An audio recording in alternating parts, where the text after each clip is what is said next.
Head coaching candidates, guys. As promised. All right, we're going to start. Here we go. First candidate up that I want to talk about is Brian Daboll, the offensive coordinator of the Buffalo Bills. I think this is going to be an interesting breakdown, guys, because there's some things I'm really impressed with when it comes to Brian Daboll, and there's other things I think that maybe people are maybe overstating how effective things are, but we'll get to that in a minute, guys. All right, let's get it.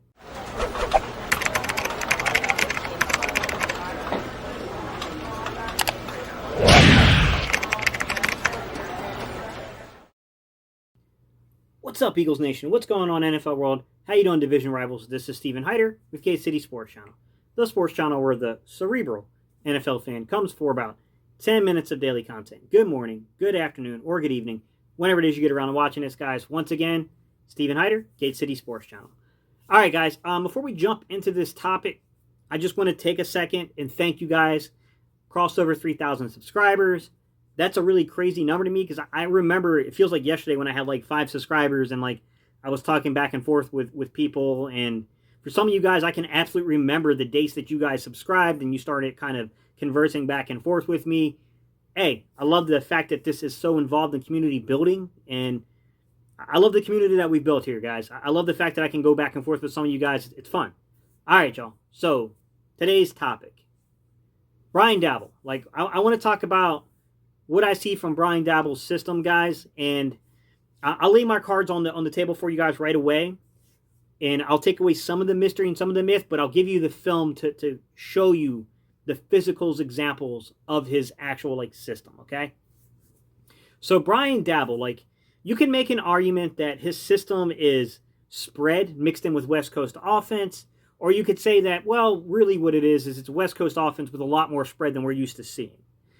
I can understand both of those arguments. I tend to lean more towards its spread with some West Coast offense mixed in. But I will say is this. What might be kind of a selling feature to a guy like Brian Daboll and bringing that system here to Philadelphia is I honestly don't think it'll be that different from Doug. Like there are a lot of similarities in these two systems. Like there are definite similarities, okay? And we're going to get in that today. You'll definitely see some of the similarities. It's not an identical copy here, guys. Like there's going to be some subtle, little things where there are differences, but there are a lot of similarities. You're going to notice that right away. Like, wow, this is really not that different from Doug's. So, all right, y'all. Without further ado, let's go ahead. Let's run some film. And I'm going to get into our first topic, guys.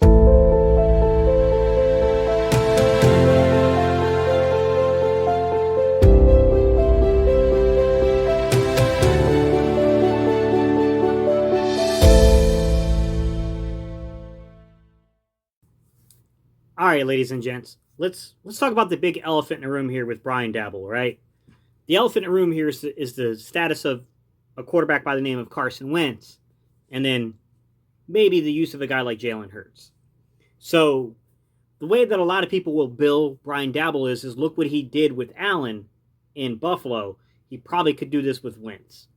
And I got to be honest with you guys, I thought he was given a little too much credit here. I'll be honest with you, when I look at the film, I don't think Allen is as fundamentally sound as people are saying. I see a lot of issues, and I watched the majority of the coach's film from the playoff game last weekend. I didn't think that he had the greatest game ever against Indianapolis in terms of his technique. I think he's an incredibly athletic guy, and I think he gets away with a lot of stuff, and the kid's got a big arm. I think Buffalo found themselves something in Allen. I'm not saying that. I mean, that part of it's impressive. But I want to flip to some film here, guys, and I want to show you some things that I'm seeing from the fundamentals, because attaching Brian Daboll to the Philadelphia Eagles would mean potentially attaching him to the development of Carson Wentz, and that should be tackled. So the first thing I want to show you on film here, guys, I'm going to flip it over just 1 second, is issues with the footwork. There's one play in particular I think really demonstrated issues with Allen's footwork, although he got away with it because he's just got a big arm. So, all right, y'all, let's flip it over. The Bills come out in a little 11-man personnel here, guys. So what you're going to see here on your field side, so top side of your screen, all the way at the very top of your screen, you're going to have Brown. Very fast receiver, right? Down there kind of in what would be almost a slot kind of positioning, right? You have Gabriel Davis, another big kind of tall, fast guy that he's just a good vertical threat for Buffalo. And then below that, kind of on the line of scrimmage, you have Stephon Diggs.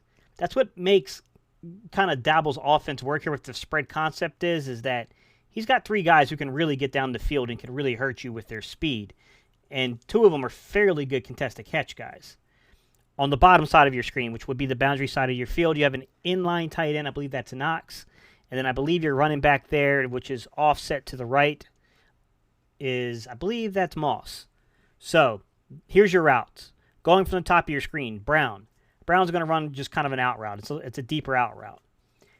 All right, on the slot kind of area, Gabriel Davis here, he's going to run basically what I would call, it's just basically a fly action kind of, it's just a go route. Below that, you have kind of a skinny post from Stephon Diggs. And then you got Knox running an out route on the bottom side of your screen, the boundary side. And then your running back's just kind of releasing in there as a check down, kind of coming across the formation as the play goes on. Now, in return, what you're going to get here from Indianapolis is they're disguising a cover 2. This player right here, this guy right here, this safety, he's going to drop back right at the hike, and they're going to drop into a cover 2. So what they're trying to do is split these safeties and work them. So you got Gabriel Davis is attacking 1, all right? Then you got essentially Diggs working that other safety, and you have an out route that's kind of attacking the corner. So this could be quarters coverage technically or a cover 2. Actually, I kind of lean towards quarters now that I kind of see it more. This is what happens. Like you can see, this is a really well-designed play by Daboll. This is nice. This is a spread concept, spread offense concept, and what he gets is the matchup he wants. So he's going to get basically that safety eyeing that tight end who's running that out route, and that's just going to lead Diggs to come open. My contention is, as we flip this back, I want you to watch the footwork of Allen here. I'm not sold on his footwork at this point, guys. Like, I definitely think he's a talented player, and I think they got something special here. But I'm not a fool either. Like, I know bad technique when I see it. He's not very technically, sound. It's just honest. All right, watch at the snap. He takes the ball. He's bouncing. I'm not going to knock him for bouncing because it would be hypercritical of me to do that because I was a bouncer myself. So, as the play goes on, you can see he's kind of waiting for it to develop downfield. Watch his feet. Look at the awkwardness of his feet. He kind of has them set, then he bounces again and gets them unset, and now his feet are, he's pigeon-toeing. He's pointing one way, throwing the other way. He just puts a really good ball out there. I will say he probably held it a second too late. That ball should have probably been thrown with a little anticipation here, but he makes the completion. But I will challenge some of the notion that, he's come in and done this fantastic job making, Allen like this really accurate quarterback. Like, his accuracy might have increased in terms of the completion percentage, but that might be more so design of the function of the scheme than necessarily improvements in the mechanics in the footwork of Allen, if I'm going to be honest here. And I'll show you guys one more time before I give you kind of some concluding thoughts on this topic. I'll show you it from the game action. Watch his feet. Watch the footwork from the actual game. You set it down for Buffalo. Allen lets it fly. Extending. Another aspect of Josh Allen's play in this game that concerns me in terms of kind of tabbing Daboll to be this quarterback guru. I mean, to be quite honest, there were times where it was really, really obvious that, Allen was missing the read. He got way too caught up focusing in on his first read and completely missed another receiver coming open as a result of that. And I'll give you a really good example of that right here. All right, guys. Once again, we're going to come out 11-man personnel. This is a spread concept, empty backfield. You got your bottom of your screen, which is your boundary side on the bottom. You got your tight end kind of in tight there on the line of scrimmage. And then all the way at the very, very bottom, you have your running back. Go to your top side of the screen, and what you have here is your field side. You got a 3-receiver set over here. What you're going to see is at the very top, you're going to see kind of a switch route that gets run between, well, it's not kind of, it is a switch route. A switch route that gets run between basically Brown and Gabriel Davis. And he's locked onto this. He wants Gabriel Davis on this read. He wants to hit that switch route. The problem is because he locked on that too long, he missed basically Stephon Diggs coming open for the first down. I mean, in the end, it was no harm, no foul because he takes off and scrambles and picks up the first down. But you can see here that he's not always seeing the field well, and he clearly locked onto that first read just a little too long there. Defensive front, huge offseason acquisition from San Francisco. Allen hanging in the... One last thing I want to bring up is there were times I thought that just watching the film, it looked like Allen really struggled to throw into NFL, level windows. Like he was hesitant on throws. And there's one play in particular I want to bring up for you guys and I want to show you because we're familiar with it. This is very much a Doug type thing. There's wrinkles that are different from our version of it under Doug, but it's a mesh concept. And then you have a vertical element with a deep in or drag built right behind that vertical element, okay? So you got man beaters mixed in with some zone beater, okay? He hesitated on it. He didn't want to throw into that window, and he steps up and tries to run for the first down and gets absolutely leveled as a result of that. Like, I'm not too sure this is the greatest examples of like a quarterback that's been like really finely polished per se. He's just incredibly athletic. All right, ladies and gentlemen. So the top side of your screen, in this particular situation, that's going to be your boundary. The bottom side is your field side. On your field side towards the very, very bottom, the first thing you're going to see here is a little glide motion from the tight end, okay? This play has two elements that are very similar to things we see with Doug throughout the year. That's why I think this would be a fairly safe hire because I don't think the system is drastically different. So to begin with, it's mesh concepts. We've seen Doug run a million mesh concepts. But on top of that, this play really resembles that Fulgham completion in the Dallas game where I showed you guys Rager running off the entire like middle defense, and then they snuck Fulgham in right behind it for a big completion. Same exact concept here, guys. The receiver that is in tight to the formation, that is going to be Stephon Diggs. That is your vertical route. Your tight end and then your field side receiver, they're going to run your mesh concept. And then all the way to the bottom of your screen, that is going to be that deep drag kind of in route that's going to come wide open. But Buffalo they missed it. Like Allen missed a read here. And you'll see that as I kind of let this play out. You can see everything kind of work its way out.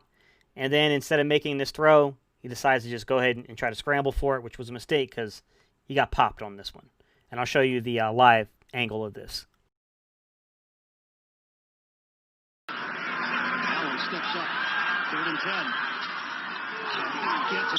All right, ladies and gents, don't forget if you want to support the channel, the easiest way to do that, guys, is to like, comment, and subscribe, and it's greatly appreciated by this content creator. Also, if you guys are huge Brian Daboll fans, what I'll add to this, I know a lot of you guys talked about the quarterback coaching position. You guys probably want to know about Ken Dorsey.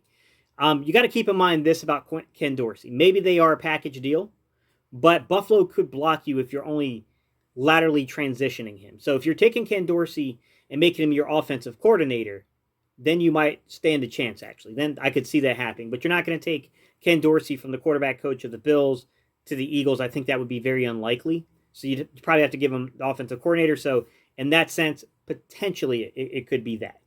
But leave your comments down below. I know this is a popular, pick. We got a defensive-minded coach that just came in, Solana, whatever his name is, from the 49ers. I can't pronounce his name correctly, but he is interviewing with Philly. Just want to add that in there because I just kind of found that out as I was recording this. So, hey, let me know your thoughts, guys. What do you think here? Yes, guys, I would argue he's probably not the quarterback guru he's made out to be, but his system is good, guys. He has a decent system. Like, maybe the reason the accuracy is picked up because they're shortening the reads for this young man, and they're putting things in play that are getting open on the first and second read, and they've got playmakers. They went out there and they got playmakers. Gabriel Davis is a good playmaker. John Brown's a good playmaker. Stephon Diggs is an incredibly good playmaker. Knox is good. Zach Moss is good. Like, they built talent around him. Like, got to give the guy credit. I mean, if he can do that here in Philadelphia, he's going to be off to start. And he's got some pieces here in Miles Sanders and others. So, all right, y'all. Let me know your thoughts down below, and I'll see you on the next one. I'm going to keep doing them, guys. I'll try to break down as many as I can and give you a little bit of film to mix in with it. Sometimes they might be more film heavy than others, but we'll see, guys. I got Lincoln Riley coming up. I will add that there are elements of the spread run here, but there are subtle differences between Lincoln Riley's utilization of the spread run and basically the way that Brian Daboll did it this past season. Lincoln Riley is a little more counter tray, which counter tray just means you have, so you got play side, you got downhill blocking, and then on the back side, you got pulling guards, and then you option it with the quarterback. So if the quarterback doesn't like what he sees, they over pursue. You go into the option with the running back, he goes backdoor, backside on you, basically. So subtle differences, but I don't want to spoil that because Lincoln Riley will be one of the people I review, guys. All right, y'all. Peace. I'm out of here.